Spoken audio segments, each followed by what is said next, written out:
Hey there, history buffs. Today we're diving deep into the world of mercantilism and its impact on colonial America. Picture this. It's the 17th and 18th centuries, and Europe's buzzing with economic activity.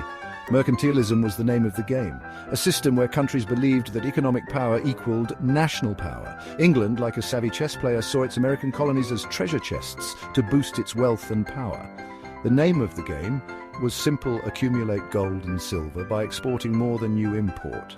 England enforced strict rules to keep those colonial riches flowing back to the motherland. But did this system benefit everyone involved? Stick around and we'll uncover the truth behind mercantilism and its impact on the road to American independence. Hold on tight, because we're about to navigate the choppy waters of the Navigation Acts. These were no ordinary laws. They were a series of legislative measures that would shape the destiny of the American colonies. These laws, passed by England in the 1600s, were meticulously crafted to control and regulate colonial trade. Think of them as traffic signals directing the flow of colonial trade to benefit England. They were designed to ensure that the wealth generated by the colonies would flow back to the motherland. Imagine this. You're a colonist who's worked hard to grow a bumper crop of tobacco. You've invested time, sweat and resources into your fields. You're eager to sell it to the highest bidder, but the Navigation Acts say nope.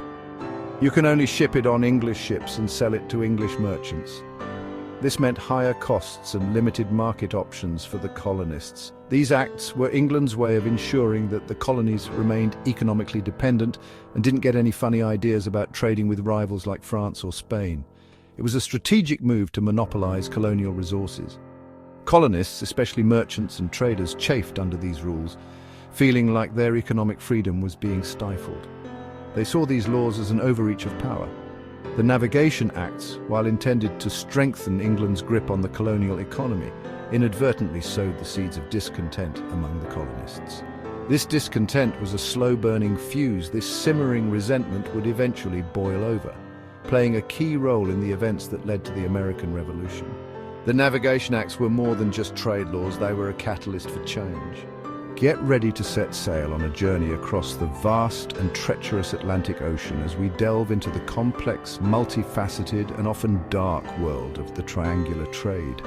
This intricate network connected Europe, Africa, and the Americas in a web of commerce and exploitation that had far-reaching and devastating consequences.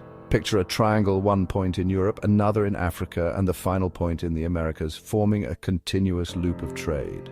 Now imagine ships tirelessly sailing between these points, carrying goods, raw materials, and tragically enslaved people. European ships, laden with manufactured goods such as textiles, rum, and guns, set sail for the African coast, where these goods were traded for enslaved Africans who were captured and sold. In the Americas, the enslaved Africans were sold into a life of brutal and forced labor on plantations, producing lucrative cash crops like sugar, tobacco, and cotton, which were in high demand in Europe. These raw materials were then shipped back to Europe, where they were processed in factories and sold for a hefty profit, fueling the European economy.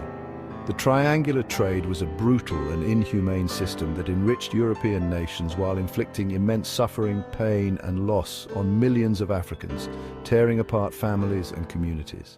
Section 4. Mercantilism's double-edged sword: benefits and burdens. Mercantilism, like a double-edged sword, offered both advantages and disadvantages for England and its American colonies. For England, mercantilism was like a winning hand in a card game. It allowed the mother country to amass wealth, strengthen its navy, and dominate global trade. The colonies provided a steady supply of raw materials and a captive market for English manufactured goods. But what about the colonies? Well, it was a mixed bag. On the one hand, mercantilism fostered the growth of certain industries in the colonies, like shipbuilding and tobacco farming. However, the restrictions imposed by mercantilism also stifled economic freedom and innovation. The burdens of mercantilism, coupled with the horrors of the triangular trade, created a growing sense of resentment and unrest in the colonies. Section 5. Seeds of discontent. Mercantilism and the road to revolution. As the 18th century progressed, the relationship between England and its American colonies began to resemble a dysfunctional family on the verge of a major blowout. The restrictive policies of mercantilism, once seen as a necessary evil, were now viewed as intolerable chains, holding back the colonies' potential. The Navigation Acts, intended to keep the colonies in line, had the opposite effect. They fueled resentment, leading to widespread smuggling and a growing sense of defiance. Colonists began to question the legitimacy of a system that seemed designed solely to benefit the mother country. The cry of no taxation without representation echoed throughout the colonies, reflecting the colonists' growing anger over their lack of political and economic autonomy. Mercantilism, once the glue that held the empire together, had become the catalyst for its unraveling. Section 6. The legacy of mercantilism, shaping a nation's destiny. The legacy of mercantilism is a complex and multifaceted one, deeply intertwined with the economic and political evolution of the American colonies. While it ultimately contributed to the American Revolution, it also played a significant role in shaping the economic and political landscape of the newly formed nation, influencing its foundational principles. The experience of being subjected to mercantilist policies instilled in the Founding Fathers a deep distrust of centralized economic control, fostering a desire for economic independence and self-governance. This sentiment was enshrined in the U.S. Constitution, which emphasized free trade and limited government intervention in the economy, laying the groundwork for a new economic order. The American Revolution, fueled in part by the burdens of mercantilism, inspired other colonies around the world to fight for their own independence, igniting a global wave of revolutionary fervor.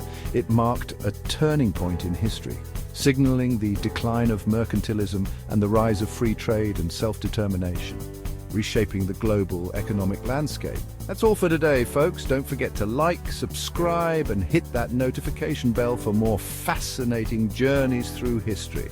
Stay curious and keep exploring the past with us.